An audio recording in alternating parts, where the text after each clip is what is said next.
Hello everyone and welcome back to this Python programming course where you are going to learn everything you need to get started programming in Python. In this video, we are going to look at dictionaries in Python. So let's jump right into it.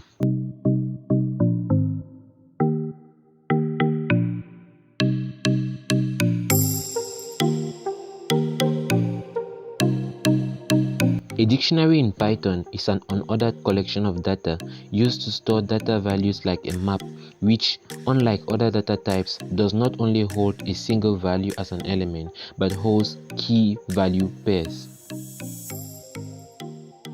In Python, a dictionary can be created by placing a sequence of elements within curly braces separated by a comma. Dictionary holds pairs of values, one being the key and the other corresponding pair element being its key value. Values in a dictionary can be of any data type and can be duplicated, whereas keys can't be repeated and must be immutable. Also note that dictionary keys are case sensitive. The same name but different cases of keys will be treated distinctly. Let's look at a few examples. We have empty dictionary, my dict, with an empty braces, empty curly braces. Then we have dictionary with integers, my dict equals to 1 apple, 2 banana, 3 orange. Then we have dictionary with mixed keys. We have my dict equals to name, Peter, age 30, then 1 being a list 2, 4, 3. Dictionaries can also be created by the built-in function dict. Here we have creating a dictionary with dict method, which we print to the screen, dictionary with the use of dict. Then we have dict equals to dict 1 apple, 2 banana, 3 orange, and we later on print that to the screen. Beside that, we can also create a dictionary with each item as a pair. Here we have creating a dictionary with each item as a pair. We have dict2 equals to dict, then we have name John, age 35, school Harvard University, then we print this to the screen. Let's add a couple of print statements to print the different dictionaries so that we can see all of this to the screen. So when we save this and run, first we have our empty dictionary, then we have our dictionary with key 1 value apple, 2 banana, 3 orange. Then we have a dictionary with the name Peter, age 30, and 1, 2, 4, 3. Then we have dictionary with the use of dict, 1 apple, 2 banana, 3 orange, and finally dictionary with each item as a pair. So we have our dictionary created. While indexing is used with other data types to access values, in a dictionary, keys are used. Keys can be used inside square brackets. For example, here we have accessing elements in a dictionary. We have my dict, name Peter, age 30. If we print the value at the key age, we will have 30 printed to the screen. But if we print my dictionary at the key name, we have Peter printed to the screen. So if we save this and run, we have 30, which is the age, and then Peter, which is the name, printed to the screen. There is also a method called get that will also help in accessing the elements from a dictionary. For example, we have dict equals to 1 apple, 2 banana, 3 orange.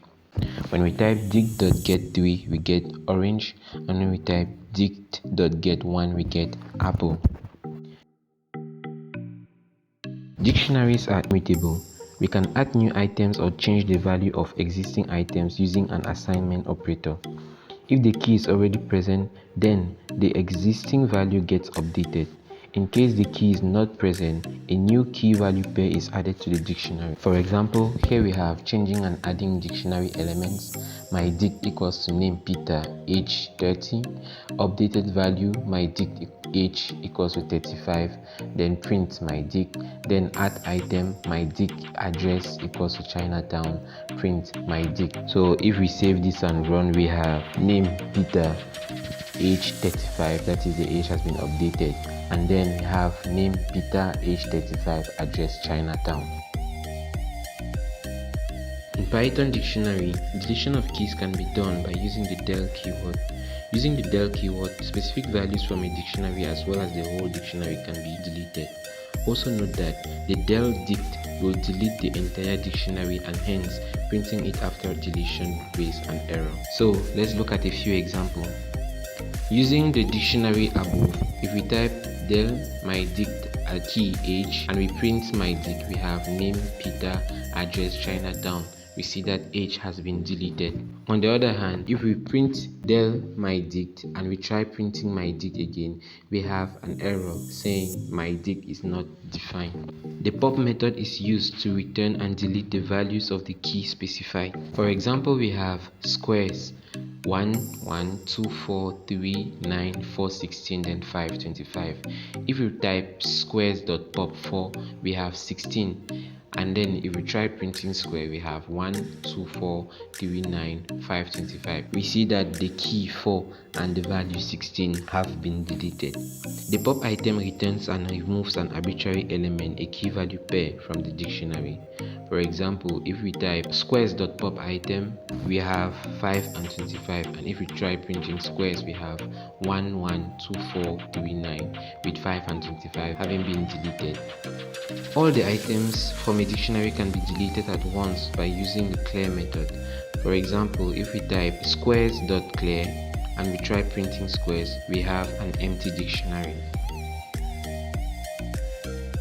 We can iterate through each key in a dictionary using a for loop. For example, here we have iterating through a dictionary. We have squares 1, 1, 3, 9, 5, 25, 7, 49, and 9, 81. For I in squares, print the value of squares at the key I. So writing this, we should be iterating through the various keys in our dictionary, and the various corresponding values will be printed to the screen. To return the keys of the dictionary after iteration, you can use the for loop. For k in squares.keys, print k. On the other hand, to return the values of each key in the dictionary after iteration, you can use the for loop. For v in squares.values, print v. Finally, if you want to return both the keys and the values of the dictionary after iteration, you can use the for loop. For k, v in squares.items, print keys and values with the format kv. So if we save this and run, we have 1, 9, 25, 49, and 81, which are the values in the dictionary. Then 1, 3, 5, 7, 9, which are the keys in the dictionary. And again 1, 9, 25, 49, and 81, which are the values. And finally we have key 1, value 1, key 3, value 9, and so on, which are the key value pairs of the dictionary. We can test if a key is in a dictionary or not using the keyword in. Notice that the membership test is only for the keys and not for the values. For example, if we type 1 in squares, we have true, 4 in squares, we have false, 2 not in squares, we have true. If we type 49 in squares, we have false, though 49 is present but it is a value and not a key. Same for 81. Python has a set of built-in methods that you can use on dictionaries. Some of them have already been used in above examples, like the clear method, which removes all the elements from the dictionary. Then we will look at the copy method, which returns a copy of the dictionary. So here we have our dictionary. Car equals to brand, Ford, model, Mustang, and year 1964.